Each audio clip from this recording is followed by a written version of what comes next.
For 3 days straight, Aaron was forced to watch his entire world die.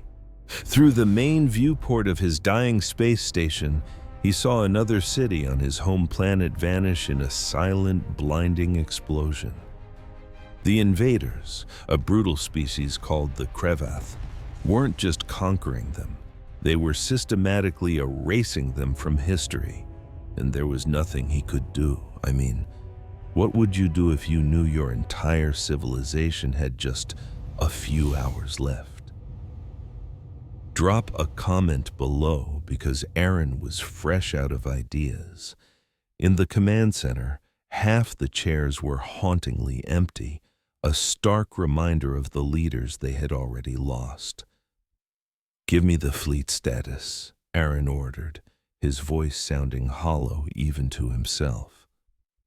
Lisa's hands were shaking as she looked at her console.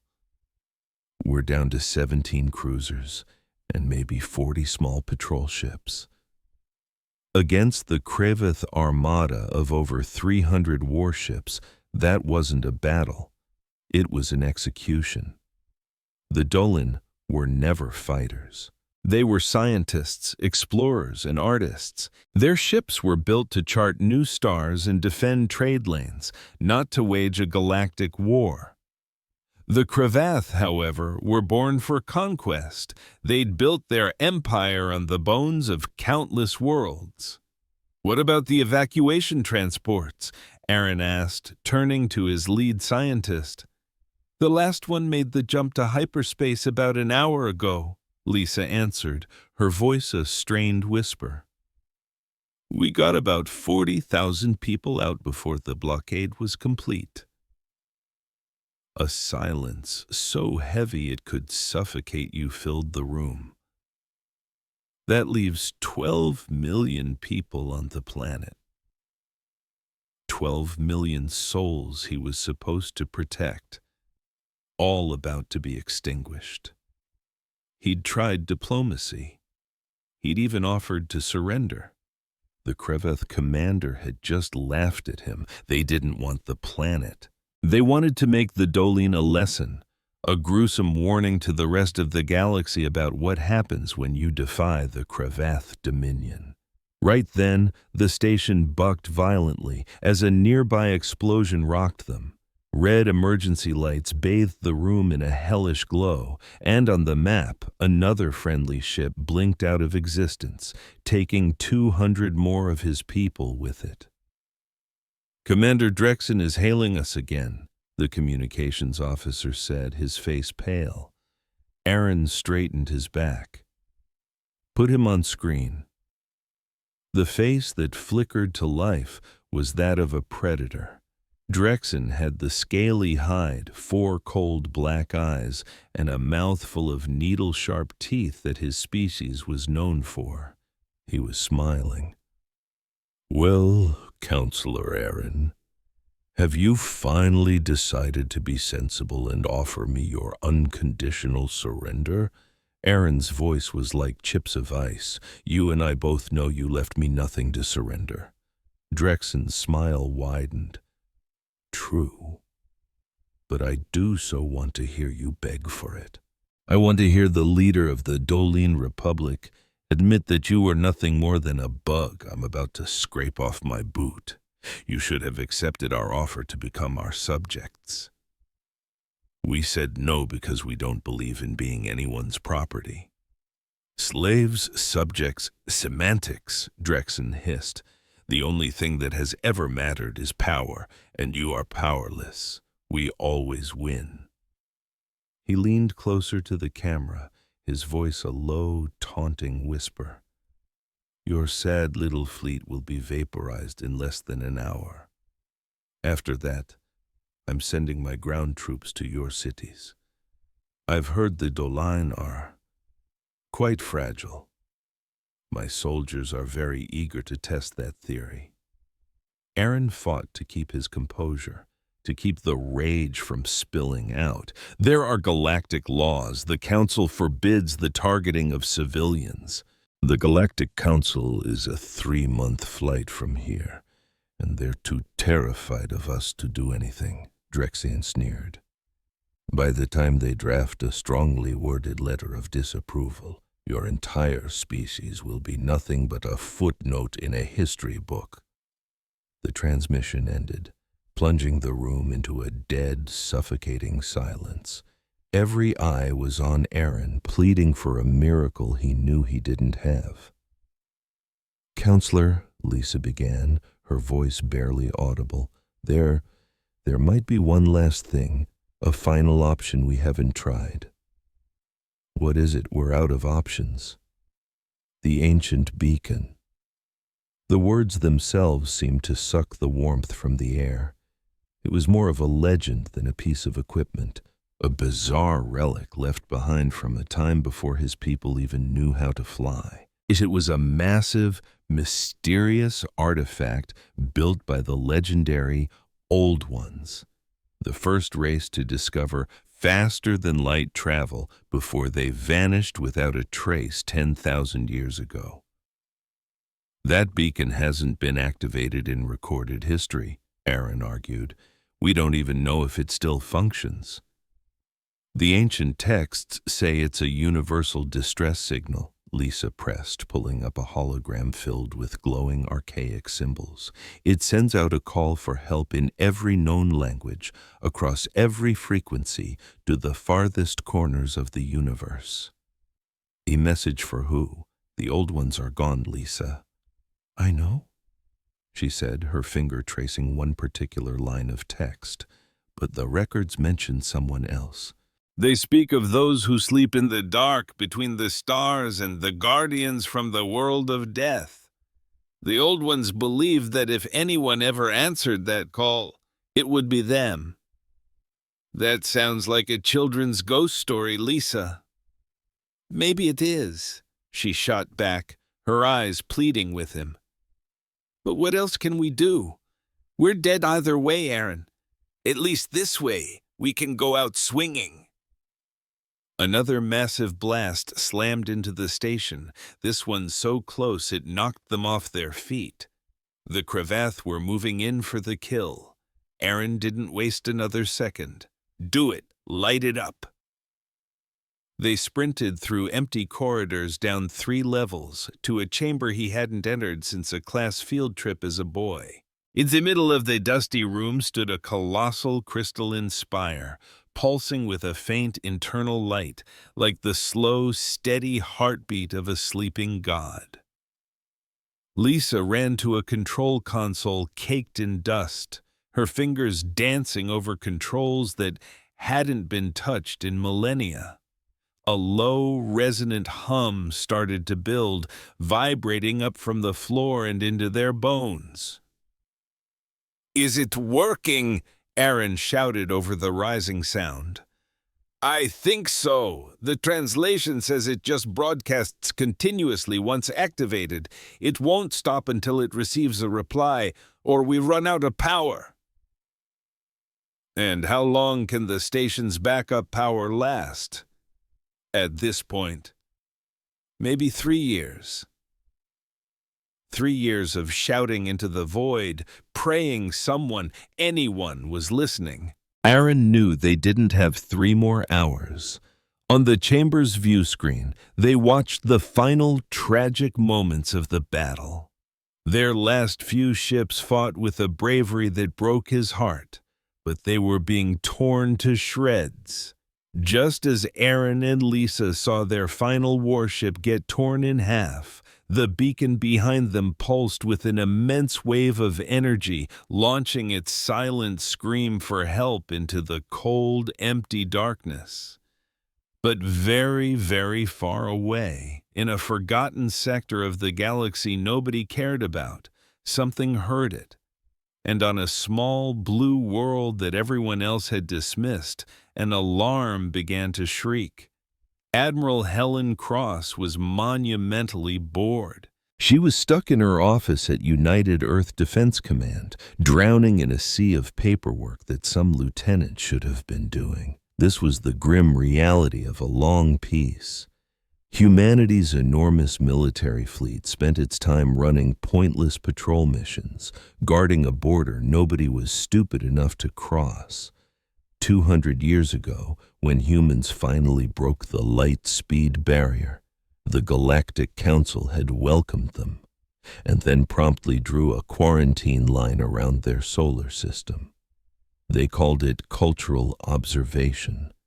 The truth was, humanity scared the hell out of every other species in the galaxy. A piercing klaxon blared from her desk terminal, shattering the quiet. It was a code red from the deep space listening post on Pluto. Admiral, you need to hear this. We're picking up a signal, but it doesn't match anything in the database. It's on every channel in thousands of languages, including flawless, modern English. Helen was on her feet in an instant, the boredom gone. What's the message?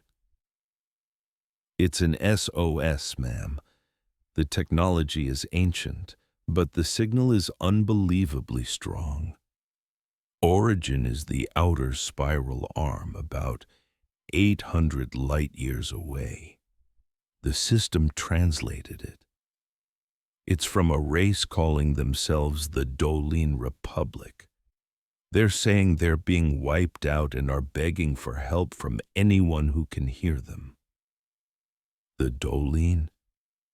I've never heard of them. They're not in any of our official charts, Admiral.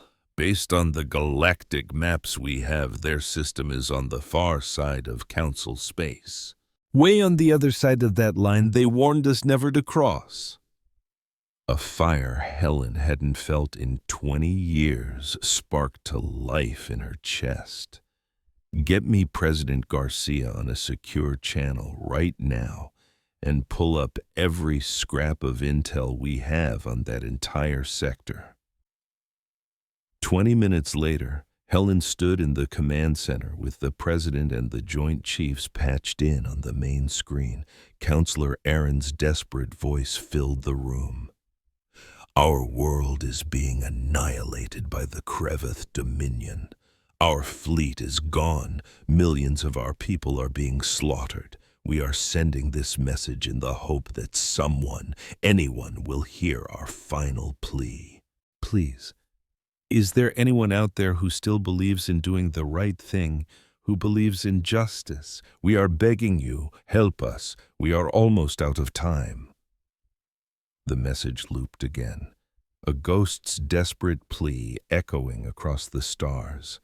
An intelligence officer cut in, his face grim. The Kreveth Dominion. They're a major threat, a brutal empire that's already swallowed up about 40 systems. The Council is too terrified of them to make a move. President Garcia looked Helen square in the eye. If we go, can we even make it in time? If we launch the rapid response fleet right now, we can be there in 72 hours. But, Madam President, the Council will call this an act of war. They drew that line for a reason. So we need their permission to answer a distress call. Legally, not from a single soul. There's an ancient galactic charter that requires any species capable of helping to answer a genuine SOS.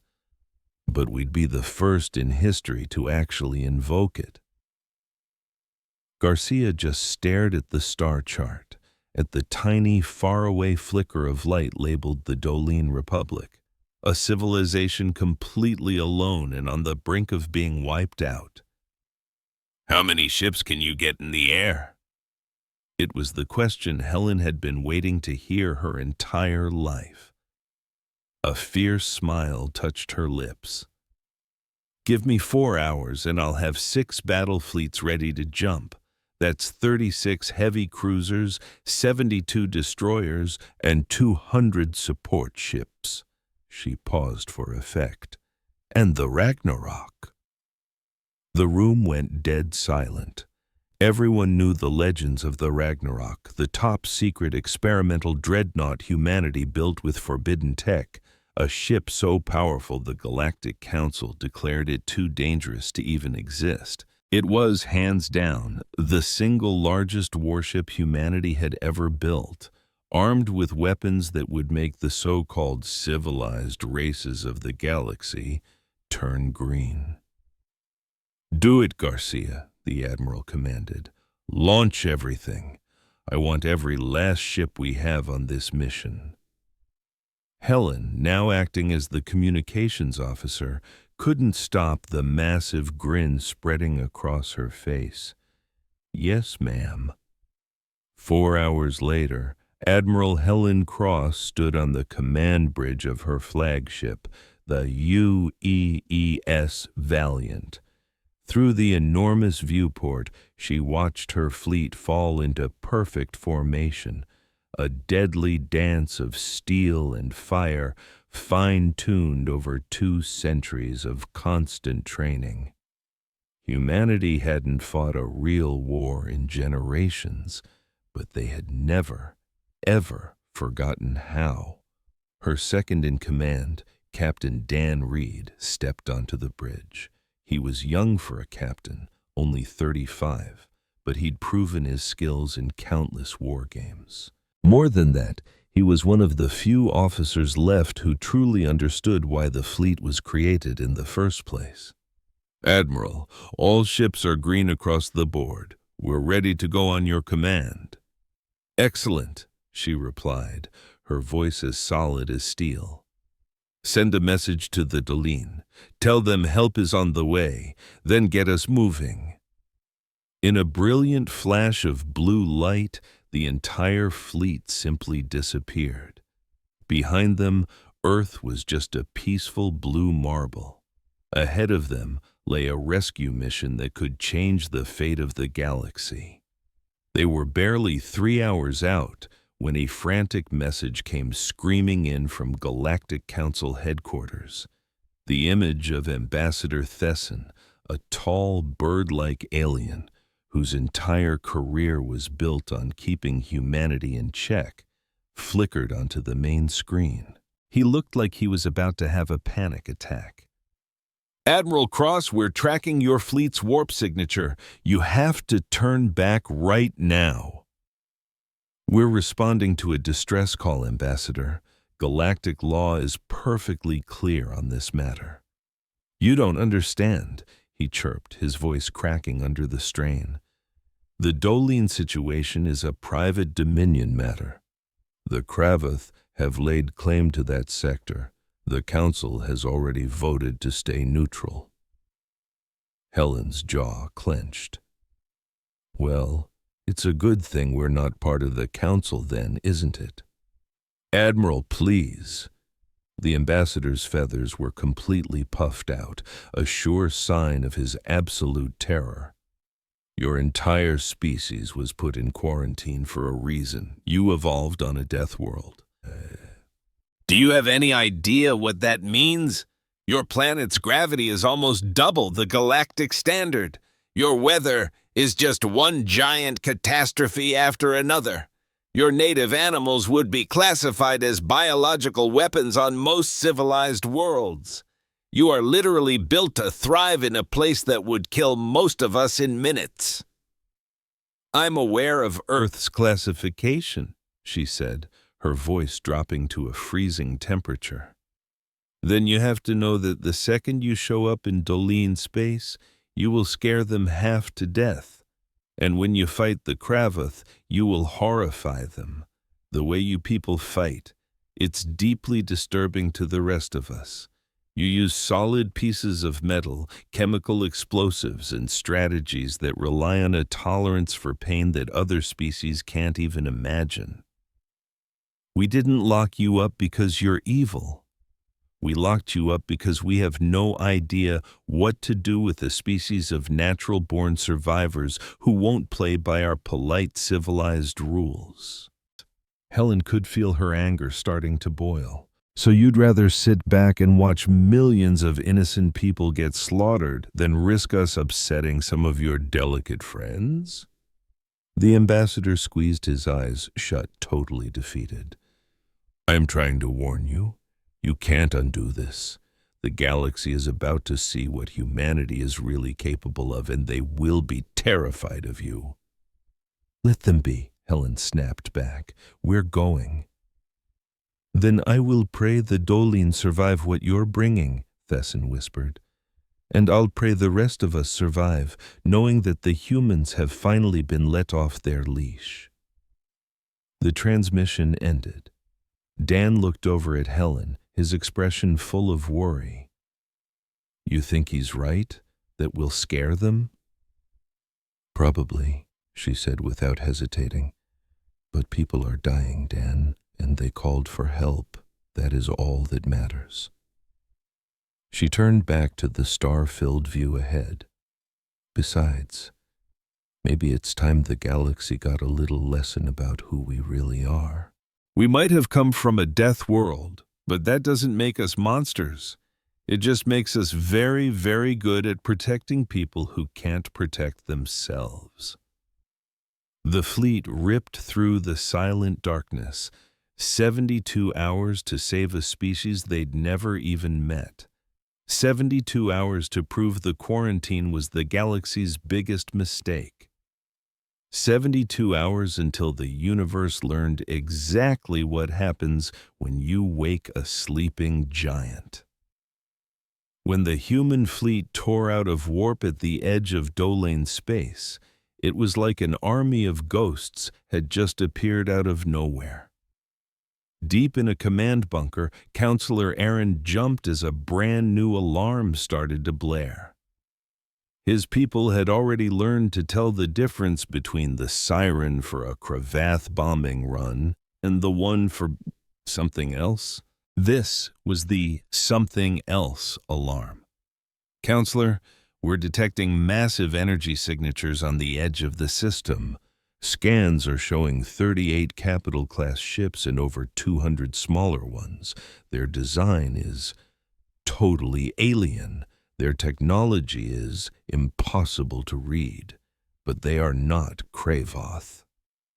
Aaron's heart pounded against his ribs. The beacon. Somebody had actually heard their last desperate prayer. "Are they on our side?" "We don't know. They're just holding their position in a tight defensive formation. Wait a second. We're getting a hail. Audio only."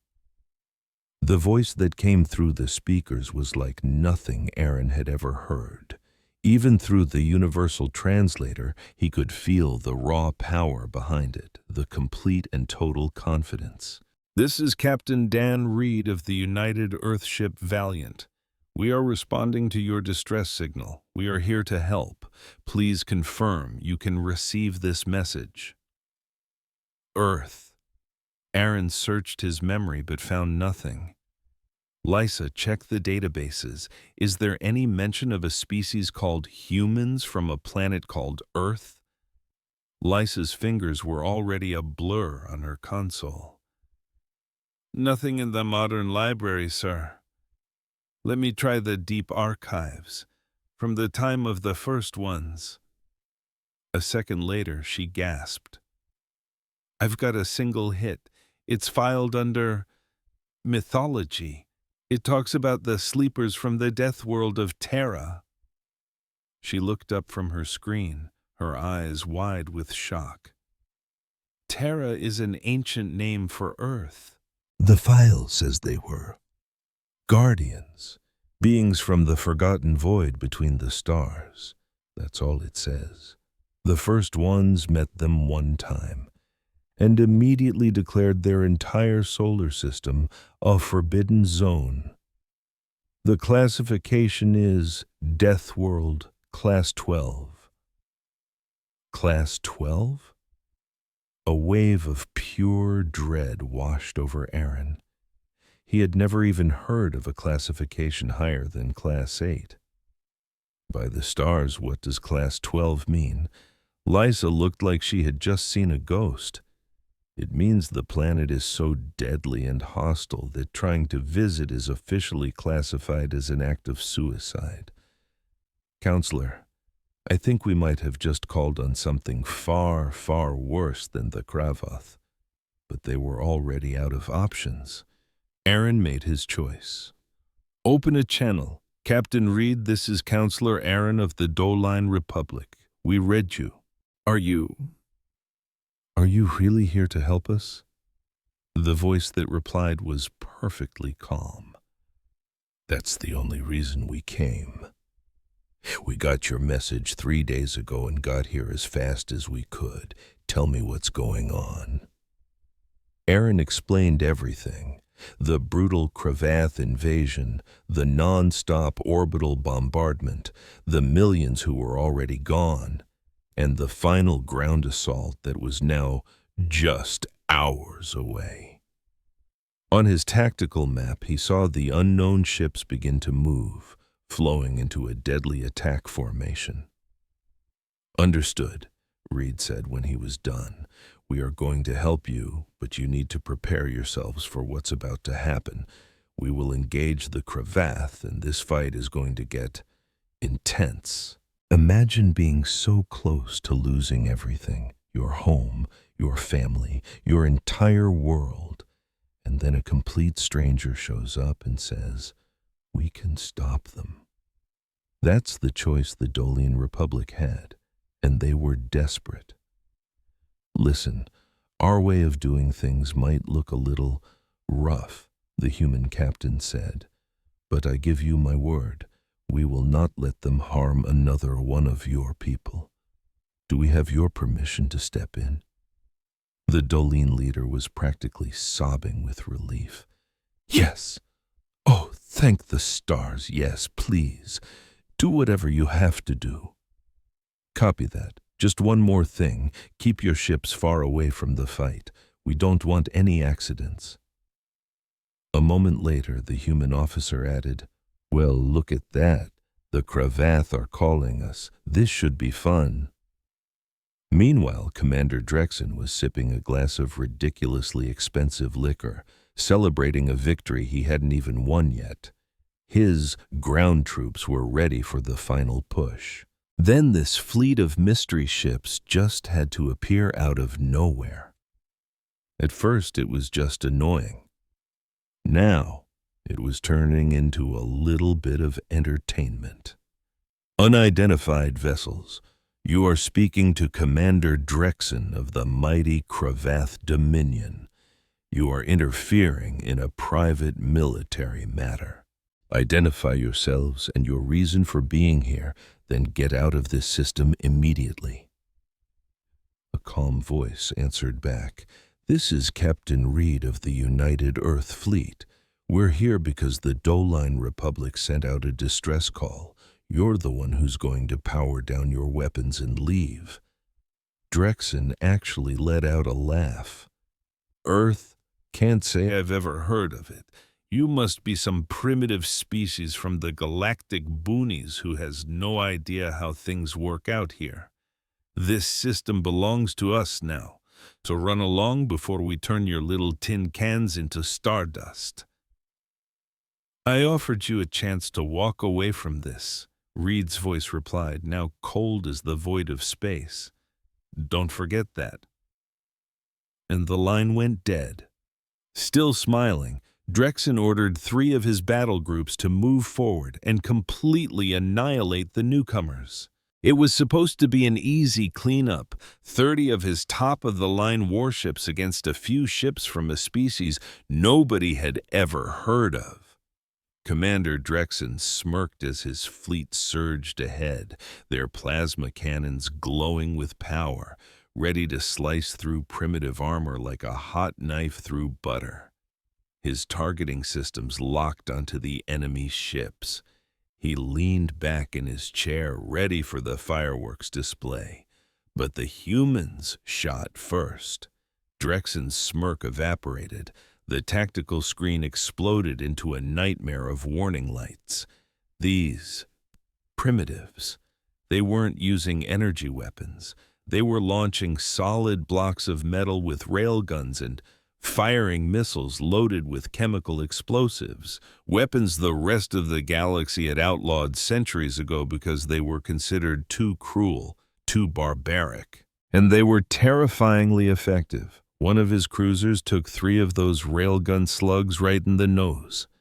Its energy shields might as well have been tissue paper. The metal slugs tore through the armor plating, kept on going right through the heart of the ship, and punched out the other side. The cruiser was literally ripped in two, its crew and atmosphere instantly sucked out into the cold, silent darkness. Drexen just stared, his mind unable to process what he was seeing as his fleet was being torn to shreds. The human weapons were absolutely brutal. Another one of his destroyers took a direct hit from a single, ugly-looking missile that burrowed deep into the engine room before it went off. The explosion on the monitor was so bright it made Drexen's eyes water. Fire back! Drexen screamed. All ships, focus everything you have on their lead ship. The Cravath fleet unleashed a tidal wave of superheated plasma that lit up the darkness of space, a storm of pure energy that should have turned anything it touched into vapor. The human flagship took the entire blast right on the chin. Drexen leaned forward, expecting the ship to melt into nothing. But it didn't. Where the plasma hit, the ship's armor just glowed white-hot. Huge chunks of it melted and dripped off, only to show a second, even thicker layer of armor underneath. The ship didn't even flinch. It just absorbed a hit that would have cracked any other ship in half and kept right on shooting. "By the great stars, what are those ships made of?" someone on his bridge whispered in absolute terror. The entire battle was over in just 14 minutes.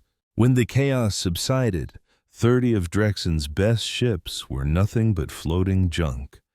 The humans hadn't lost a single one. A few of them had new scars, but every last one was still ready to fight.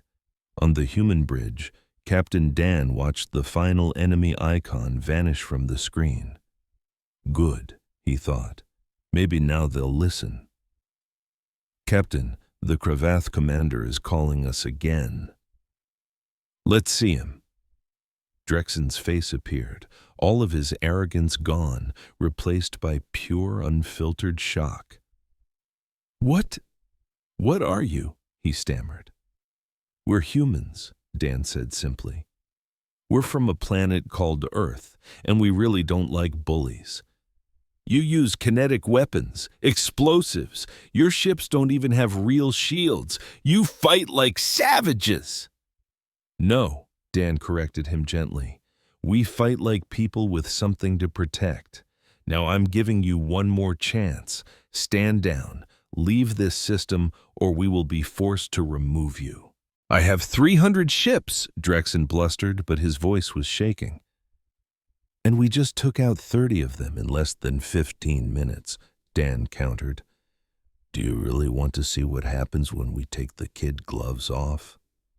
He leaned into the camera, his voice low and dangerous. "Let me tell you something, Commander. Back on Earth, we have an old saying. Never corner something meaner than you are. You decided to pick a fight with the Doline, a peaceful people. That was your first mistake. Your second mistake was still being here when we arrived." Drexen's 4 eyes stared back as if he was looking at a ghost. "The entire galaxy is going to hear about this." "Good," Dan said with a sharp nod. "I hope they do. Let them all know that when someone cries for help, Earth answers the call. Now get out." The connection ended. Dan watched as the Cravath fleet slowly and very, very cautiously started to turn around and limp away. Well, most of them. Drexen hadn't tucked tail and run completely, but his fleet was now moving with a caution that bordered on terror. They had just learned a painful lesson about respect. "Captain," the communications officer said, "I've got Counselor Aaron from the Doline on the line. He wants to know what happens next." Dan looked at the image of the planet below. It was scarred from the attack. Cities were burning, but the people were still fighting back. "Tell him we're just getting warmed up." Miles away, Colonel Ann Price watched the Dolene homeworld get bigger in the window of her drop pod. She could see their beautiful cities. Some were still standing, but others were just smoking craters. The Cravath had landed their invasion force 2 days ago, and now held almost 40% of the planet. That was about to change. All units, this is Colonel Price. We're about to give these Cravath a lesson in what happens when you invade someone else's home. Remember your training. Remember why we're here. And remember that every single civilian you rescue is another win for the good guys. The drop pods shot out from the human carriers in huge waves. 2,000 Marines in the first wave, with another 5,000 right behind them. The pods were cleverly designed to look like missiles on Cravath sensors. By the time the invaders figured out what was really falling out of the sky, it would be far too late. Anne felt that familiar jolt as her pod hit the atmosphere, shaking violently. The heat shields glowed a fiery cherry red. Then, with a massive roar, the reverse thrusters fired, and the pod slammed into the ground, cracking the street below it. The door blasted open, and Anne was already running before the smoke even cleared. They had landed right in the middle of a city park. Cravath soldiers were everywhere. They had been using the park as a base of operations, never dreaming that an attack could come from straight down. Anne brought her rifle to her shoulder and fired. Humans had a few natural tricks up their sleeves that most aliens never figured out until it was too late. Earth's heavy gravity meant that on planets with lighter gravity, every human was stronger and faster. Compared to the Cravath, they moved like blurs. She crossed the park in seconds, her rifle firing in short, controlled bursts. Every single shot found its target. The Cravath scrambled to shoot back, but they were completely outmatched. Anne's squad hit their position from 3 different sides at once, using tactics the Cravath had never even seen before. They didn't just stand there and trade blaster fire like so-called civilized armies. They used cover. They used flanking attacks. They were a constantly moving storm of deadly skill that was impossible to track. A Cravath officer tried to rally his terrified soldiers, and Anne put 2 rounds in his chest for his effort. He dropped like a bag of laundry. The rest of his squad broke and ran. The Marines pursued them. "Command, this is Price. Landing zone is clear. We're starting our sweep of the city." High above in orbit, Admiral Cross was conducting the orchestra of destruction. The Navy was handling the space battle while the Marines were taking apart the ground forces piece by piece. It was a war on 2 fronts that the Cravath were totally unprepared for. Drexen had bet everything on his ground invasion, leaving his fleet in orbit outnumbered and outmaneuvered. Down on the planet, his ground troops were being systematically wiped out by an enemy that fought with a kind of ferocity they couldn't even begin to understand. "Commander, we're getting casualty reports from the surface," an officer said, his voice trembling. "The human ground soldiers, they're unstoppable." Drexen pulled up the combat footage, and a cold wave of dread washed over him. Human soldiers were flowing through the city with terrifying speed, clearing entire buildings in a matter of minutes. They set up brutal ambushes that his troops walked right into, and they never, ever stopped coming. One video showed a human Marine take 3 direct hits from a plasma rifle. The soldier fell. Drexen watched, thinking he was done for, but he wasn't. The Marine just got back up. His body armor had stopped 2 of the shots, and the third had punched a hole clean through his shoulder. It was a total nightmare. The Krabath invaders weren't just winning. They were making a mockery of us. They'd seized a hospital, filled it with civilian hostages, and set it up as their command post. They figured it made them bulletproof. When my squad finally reached the front, we saw our soldiers getting hit, slapping on a quick med patch and throwing themselves right back into the fray. A local officer looked at me, his eyes filled with pure dread, and stammered. They just don't stop. But a direct assault was out of the question, not with families trapped in there. This required a different touch, a smarter play. I pulled my team together. "Okay, listen close," I said quietly. "We're going in silent. No frags, no heavy blasters. Our first job is getting the people out. After that, we take out the garbage." We found a service tunnel and slipped inside, moving like ghosts despite all our gear. We've spent our entire lives training for moments like this, and we were about to give them a lesson in what it means to be human. The Krabath patrol strolling through the hospital corridors never had a clue we were there. They were used to fighting armies that announced their arrival with roaring engines and bright energy bolts. They didn't know how to deal with spirits in the dark. My Marines were hardened in the most unforgiving environments on Earth, from blistering deserts to the frozen Arctic. We eliminated the guards using silenced weapons and combat knives, a brutal but silent dance of deadly precision. We had cleared 3 whole floors before anyone even thought to raise an alarm. We located the civilians in the basement, a cold, damp area crammed with almost 200 dolphine, mostly mothers holding their children tight. Their eyes were wide with terror. I retracted my helmet, letting the dim light show them my face. "We're here to get you out of here," I said, my voice deliberately calm and even. "Just stick with my team and be as quiet as you can." A little dolphin girl, maybe 6 years old, stared up at me, tears streaming down her face.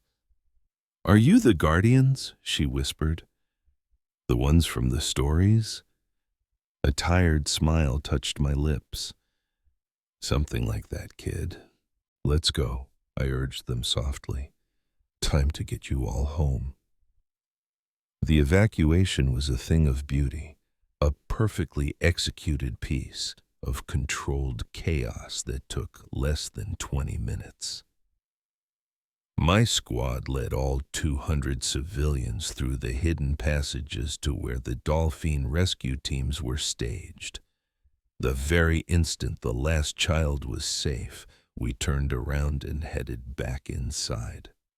That was the moment the Krabath commander realized his critical mistake. We had blocked every way out. We had jammed every single one of his communication channels. He was caught in his own trap.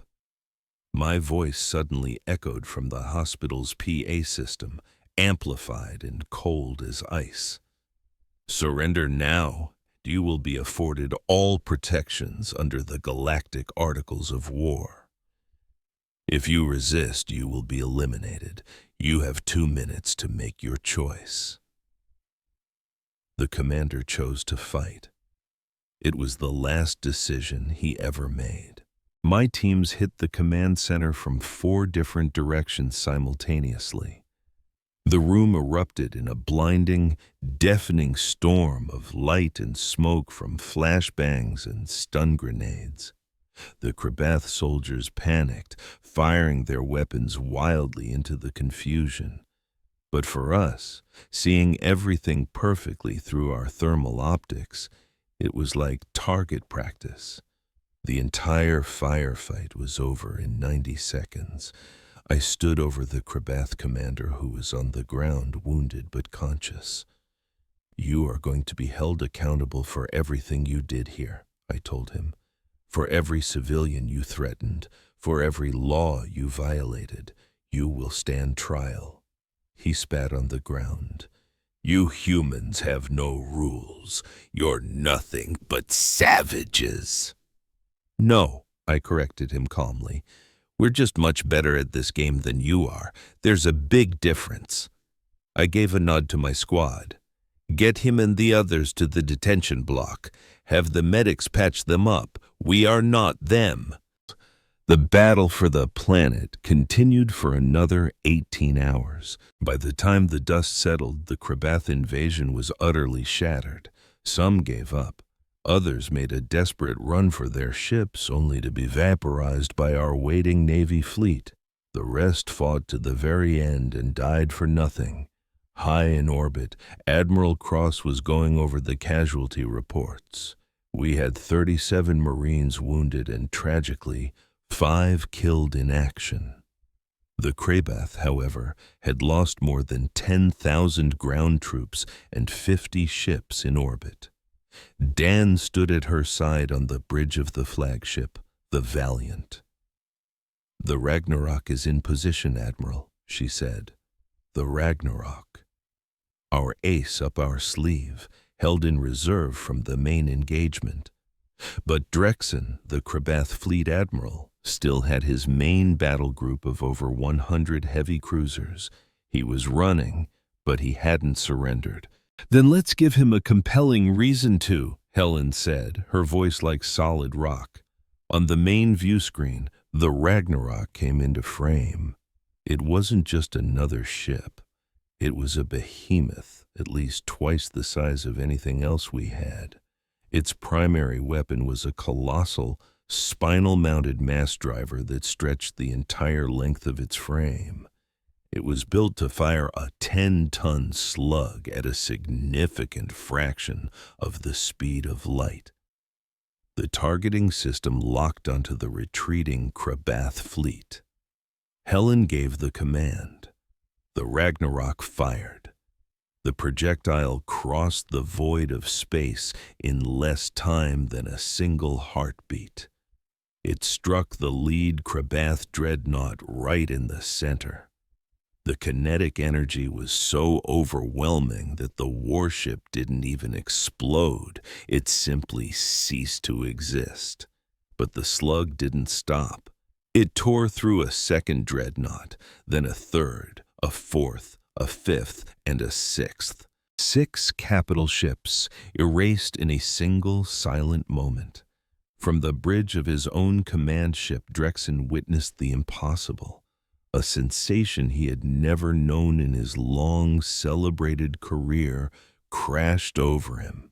Pure, gut-twisting fear. He smashed his fist on the comms panel. "All vessels, cease fire. I repeat, stand down."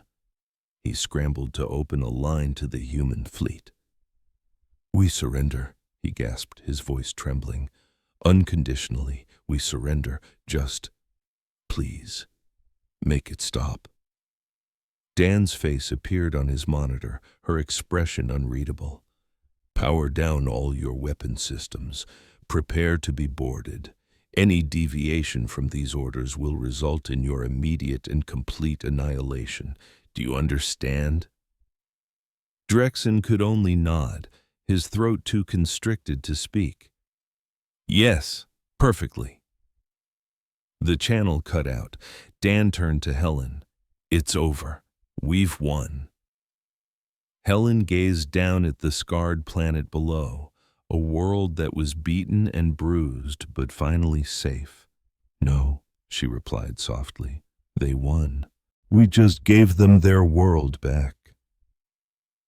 Down on the surface, Aaron walked through the wreckage of what was once his city. Human Marines were everywhere, but they weren't behaving like conquerors. They were acting like a rescue team. He saw one squad carefully digging through a collapsed structure, gently freeing survivors from the rubble.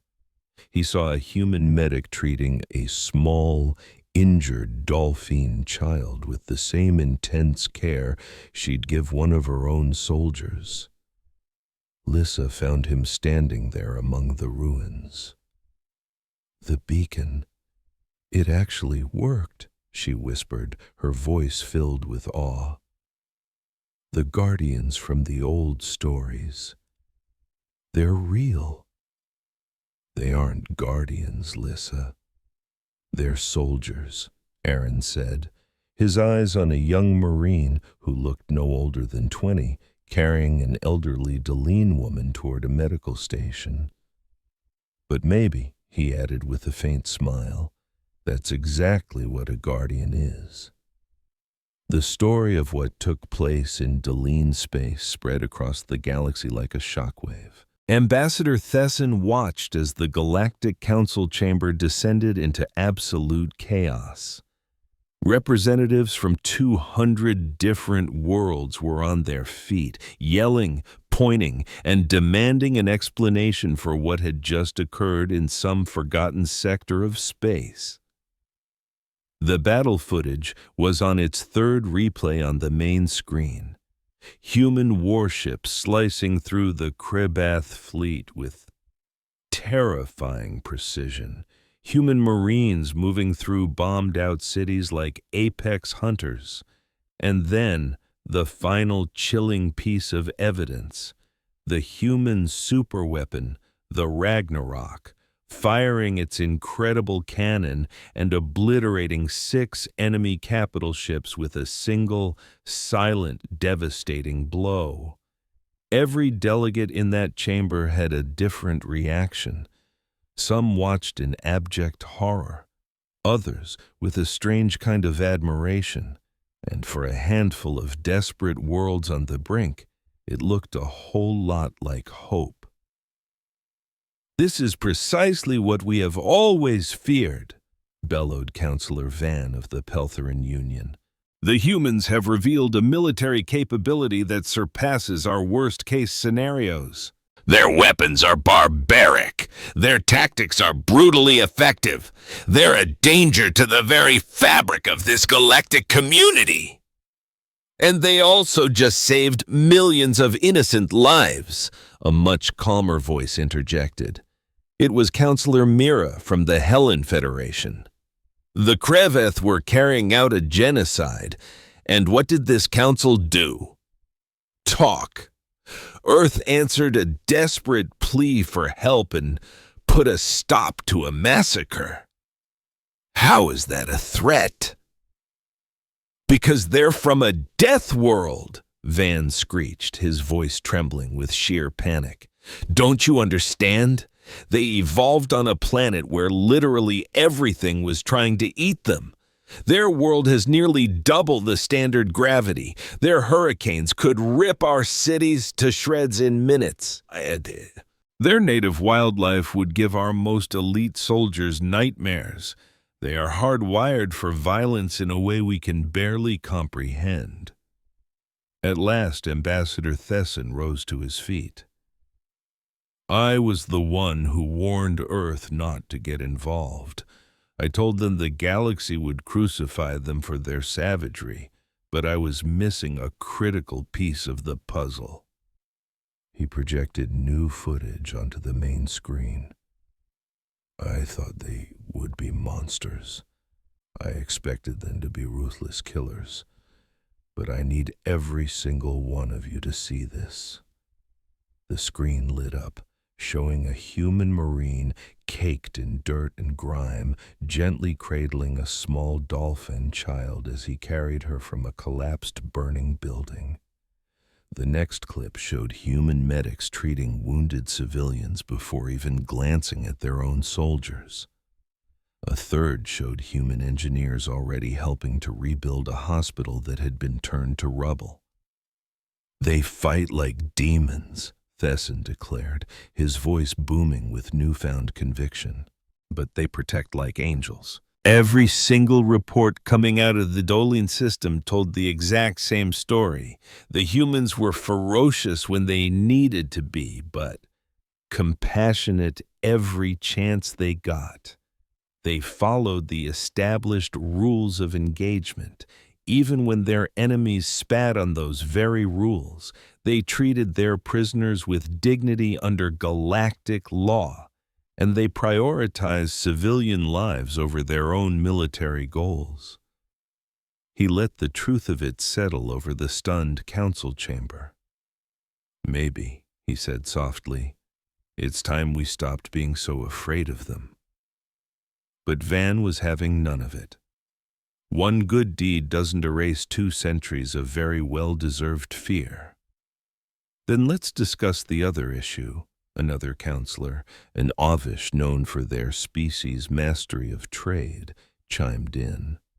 "For 200 years, Earth has been sealed off by a quarantine. Every piece of technology they possess, they invented entirely by themselves. Our intel suggests their weapons are, in some areas, centuries ahead of anything we have. Their ships are tougher, and their soldiers are deadlier. If we keep them locked up, they're only going to get stronger, and our fear is going to grow right alongside them." Van looked completely baffled. "Are you seriously suggesting we just drop the quarantine?" The Avish counselor shot back. "I'm suggesting we think about it, because the only thing scarier than a powerful species with a huge army is a powerful species that feels like it's trapped in a cage. I would much rather have them as partners than as enemies who resent us." The debate raged on, but Thesson leaned back in his chair, just absorbing it all. They could argue for days, even weeks, but he knew the choice was already made. Everyone in that room knew it. Earth had just proven they were a force that could not be ignored. The only real question left was whether the galaxy would be smart enough to welcome them, or foolish enough to get in their way. Half a galaxy away, inside the immense throne room of the Kreveth Dominion, Emperor Vorith was staring blankly at the battle reports.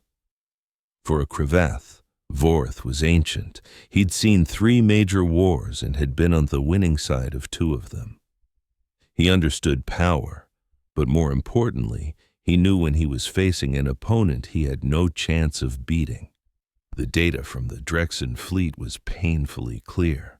The humans were better in almost every way imaginable. "What were our final losses?" Vorith asked his war council, his voice barely a whisper.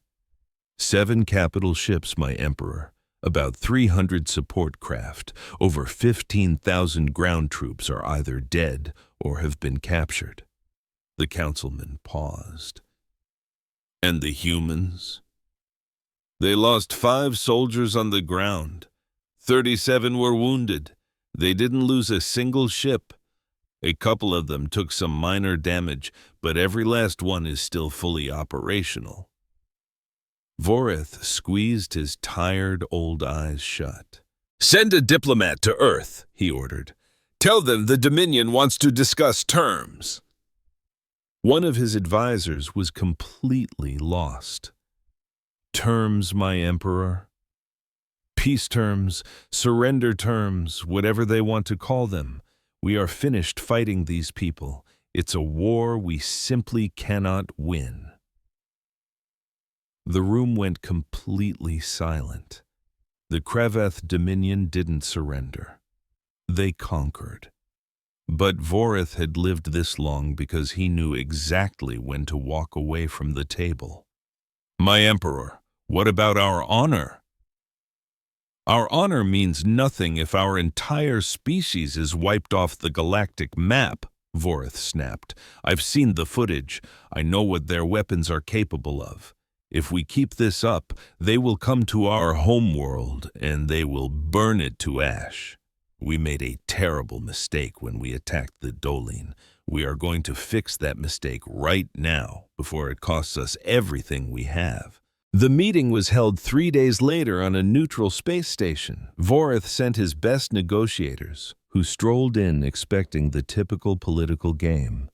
Give up a little territory, pay a small fine, and shake hands.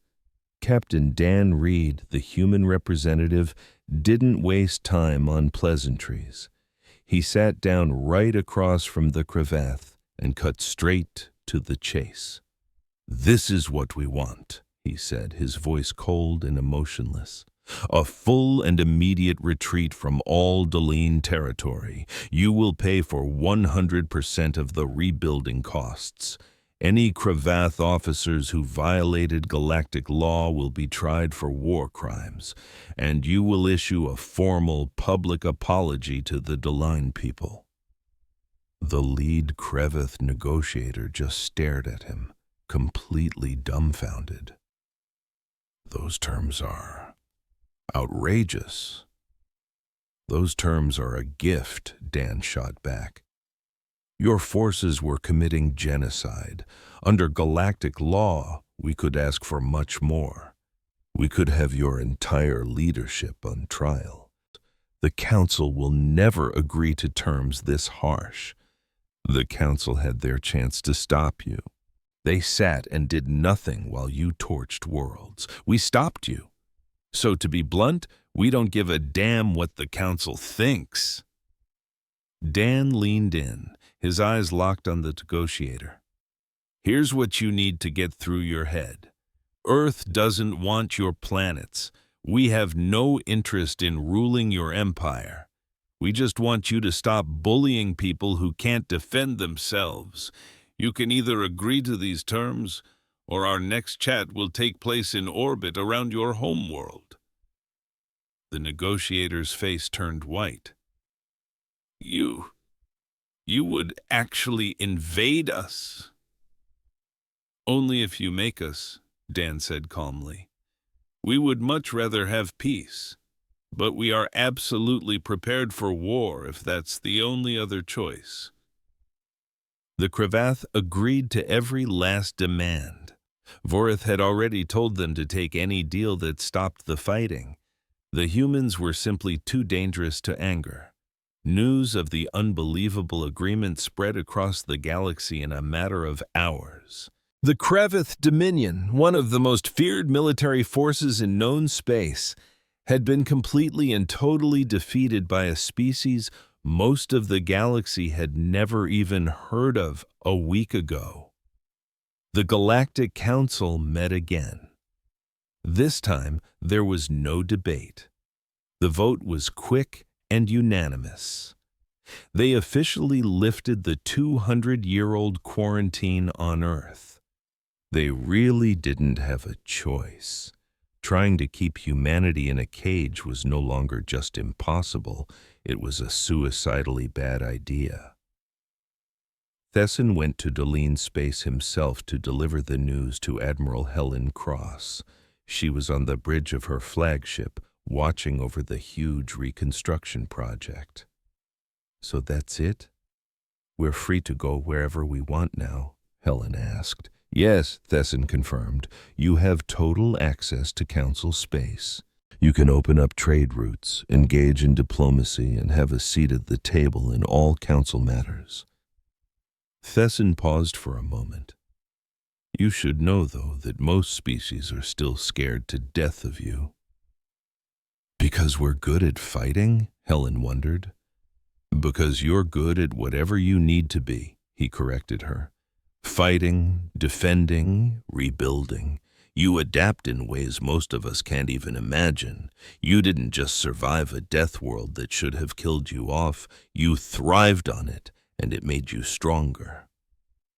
Thesson looked out the viewport at the planet below, where human engineers were working right alongside Deline crews. The galaxy has never seen anything like your species. Some will resent you for it. Others will admire you. But I promise you, no one will ever forget what you did here. Helen kept her eyes on the planet, which was slowly coming back to life. We didn't do any of this to make people afraid of us, she said softly. We did it because it was the right thing to do. I know, Thesson said. And that's what really terrifies them. You're not conquerors. You're not motivated by money. You're idealists with more than enough firepower to back up your ideals. The galaxy has no idea what to do with that. They'll figure it out, Helen said with a small smile. Or they won't.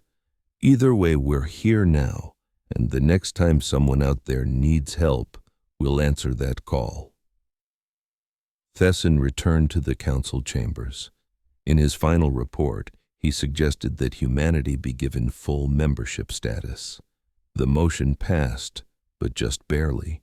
Yet even as the council was voting, a flood of messages was already pouring towards Earth. Communications from dozens of smaller worlds, all asking for the same thing, an alliance. What do you do when your entire world is burning down and the most powerful governments in the galaxy just sit back and watch? That was the nightmare my people were trapped in. Our last desperate distress call was a shot in the dark, flying to a forgotten corner of the universe, and the one species everyone had written off as monsters. They answered. So what happens when your only hope for survival comes from the galaxy's boogeymen? Stick around and find out. In the span of a single week, humanity's reputation did a complete 180. They went from being terrifying legends on a quarantined planet to the only heroes who showed up when it counted. As Admiral Cross sorted through a mountain of new alliance requests, a smile finally broke across her face. This changed everything. It had only been 6 months. Walking through the rebuilt streets of his capital, Aaron was still in awe. Human engineers had shared their incredible technology without asking for a single credit. Buildings that should have taken decades to fix were already standing tall. The scars of the war were still there, but for the first time, they actually had a chance to heal. Today was a massive day. He and his top scientist Lisa had been invited to tour a human warship, the UES Valiant, Captain Reed's flagship. As their shuttle docked and the airlock hissed open, Aaron stepped into a reality his brain could barely compute. The ship's interior was impossibly huge, with hallways that seemed to stretch on forever. Everything was built for pure function, not for show. There was no art, no fancy trim, just clean, cold steel and an overwhelming sense of purpose. A man named Dan greeted them. "Counselor Aaron, it's an honor to have you aboard." "The honor is all ours, Captain," Aaron replied, his voice heavy with gratitude. "You saved our world. We owe you a debt that we can never truly repay." Dan almost looked embarrassed by the compliment. "We just did what anyone should have," he said, quickly changing the subject. "Come on, let me show you around." As they walked, Aaron watched the human crew. They all moved with a speed and intensity that made it seem like they came from a planet with much higher gravity. They were a constant storm of focused work. Just watching them was exhausting. Lisa, of course, was asking a million questions a minute. "How does your artificial gravity generator work? What powers your reactors? What kind of shielding are you using against cosmic rays?" Dan answered every single question with incredible patience. Some of their technology was so advanced it felt like magic, but other parts were so brutally simple it was almost scary. For centuries, the galaxy had a file on humanity, filled with problems they claimed couldn't be solved. The humans just went ahead and solved them anyway. Looking down at his homeworld from the ship's observation deck, Aaron saw a planet slowly coming back to life. The scorched earth was starting to turn green again. "I have to ask," Aaron said, breaking the silence. "Why? Why did you help us? You didn't owe us anything. You didn't even know we existed until our signal reached you. Why would you risk everything for complete strangers?" Dan, the human captain, was quiet for a long moment. "Have you ever been completely, totally alone? So alone that the rest of the universe is afraid of you? Aaron could only shake his head. Earth was placed under a galactic quarantine for 200 years. The official label was too dangerous for contact. So we built our fleet and trained our soldiers to protect the only family we had left, each other. When your signal came through, we heard a voice crying out in the darkness, and we knew nobody else was coming. We remembered what it felt like to be left for dead. Dan looked Aaron straight in the eye. We came because someone had to. Because when you're terrified, alone and about to be wiped out, it shouldn't matter what you look like. When you scream for help, someone ought to answer. Standing beside Aaron, Lisa quietly wiped a tear from her eye. The old legends, they were true, she whispered. You really are guardians. We're just people, Dan said gently, trying to do the right thing. They spent another hour on the Valiant. Dan showed them the medical bay where human doctors were already developing new treatments for his people's injuries. He walked them through the engine room, where human and Dolene engineers were sketching out designs for new hybrid systems, combining the best of both their technologies.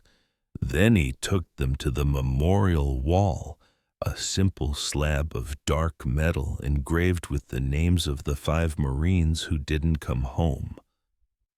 We never forget a single one, Dan said, his voice thick with emotion. Not one. On the shuttle ride back to the planet, Lisa's eyes went wide as she stared at her data pad. The human government. They just sent us a formal proposal, she whispered, stunned. It's a full mutual defense pact, a military alliance, technology sharing, even cultural exchanges. What do we do? A huge grin spread across Aaron's face. I think, he said, we sign it before they have a chance to change their minds. We just found the best allies this galaxy has ever seen. The treaty was signed 1 week later, marking the very first official alliance between humans and another species. Earth's President Garcia came in person, along with Admiral Cross and Captain Reed. The ceremony was broadcast live across both their worlds. Today, we forge a bond born in the fires of war. President Garcia announced to the cheering crowds. The Dolene people called for help, and Earth answered. From this day forward, we promise to stand together, to protect one another, and to build a brighter future as one. Aaron's hands trembled a little as he added his signature to the historic document. Lisa stood right next to him, representing their entire scientific community. The moment it was done, the public square erupted in celebration.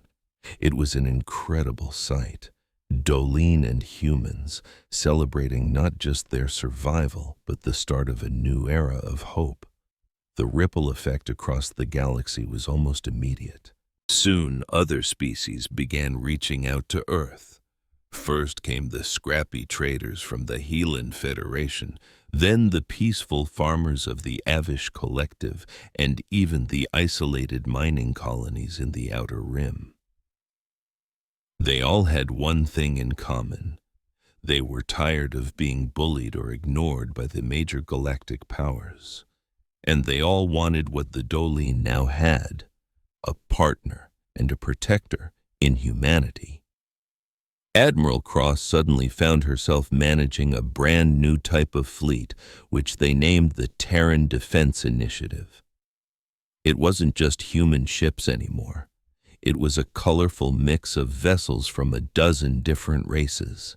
They trained together, they patrolled trade routes together, and they became a symbol of something the galaxy hadn't seen in a very long time. An alliance built not on power or greed, but on the simple idea that the strong have a duty to protect the weak. The Galactic Council watched all this unfold with a mix of wonder and worry. Some members were relieved that the Terran Defense Initiative was finally bringing some stability to the lawless sectors. Others got nervous as Earth's influence expanded like a supernova. But nobody could argue with the results. Piracy rates dropped to an all-time low. Petty border squabbles that had been going on for centuries were suddenly being resolved at negotiating tables, with human diplomats serving as mediators. Thesson, the Council's head diplomat, made a trip to Earth, the first since the quarantine was lifted. He toured the world that had haunted the galaxy's nightmares for generations. He saw the impossible cities they had built on a brutally hostile planet. He looked out at towering mountain ranges and violent oceans that would make most other species physically sick. He saw a world that had tried everything to destroy its own children and had failed spectacularly. President Garcia met him in a garden that, by all logic, shouldn't have been able to exist. The gravity was a constant, heavy pressure, and the weather was a chaotic, unpredictable beast. And yet, it was breathtakingly beautiful. "So," Garcia began with a small smile, "are you convinced we aren't monsters yet?" "Madam President, I was never convinced you were monsters," Thesson replied honestly. "I was afraid of what you might become if you ever decided you wanted to be." He looked up at the planet's bright blue sky. "I understand now. I see why you fight so hard. This world taught you that survival demands strength, but it also taught you that just surviving isn't enough. You need family. You need a purpose. You need something worth fighting for." "We're far from perfect," Garcia admitted. "We've made more than our share of terrible mistakes, and I'm sure we'll make plenty more." "But you try," Thesson interrupted. "That's what makes all the difference. You see something wrong, and you do something about it. You see suffering, and you help. The galaxy has been missing that for a very, very long time." They finished their walk in a comfortable silence. Later that evening, Thesson sent in his official report. His recommendation was short and to the point. "Welcome humanity into the galactic community with open arms. They have more than earned their place at the table."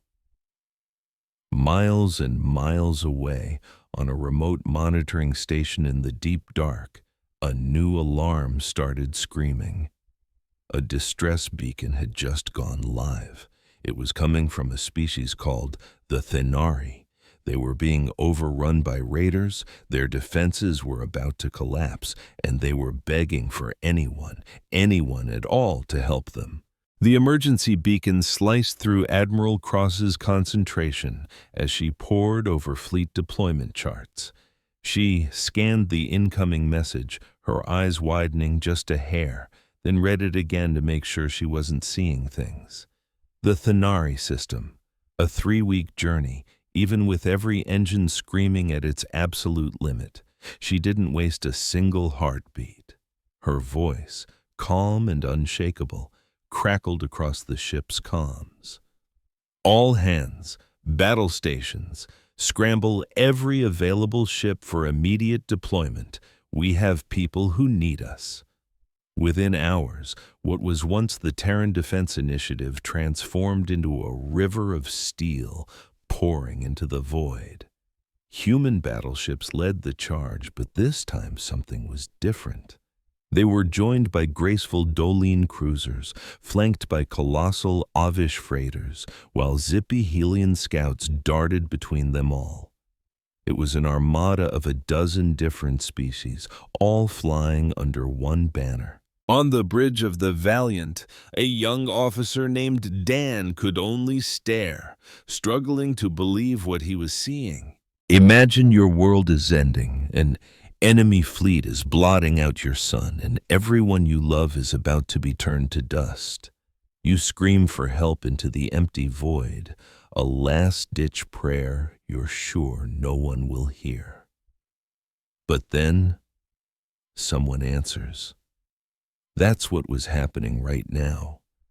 A massive fleet, a patchwork of ships from every corner of the galaxy, was tearing through space to answer that call. It was a promise made real, an idea echoing between the stars. When you are in trouble, we will come. Just before they ripped a hole in space-time, President Garcia's face appeared on every screen in the fleet. "Listen to me, everyone," she said, her voice solid as a mountain. "We are not going there to conquer. We are going as guardians. We don't want their land. We don't want glory. We are doing this because an entire world is on its knees, and we refuse to let them face the darkness alone. Because this is who we are." And in a brilliant, silent flash, they were gone. If you want to know how the most feared species in the galaxy became its greatest saviors, you're going to want to stick around. Back on that small blue marble, the one everyone used to call the most dangerous place in the cosmos, a new chapter of history was being written. From his office window, Aaron watched the fleet's light trails vanish from the night sky like fleeting meteors. Standing beside him, Lisa's eyes were locked on a tracking monitor.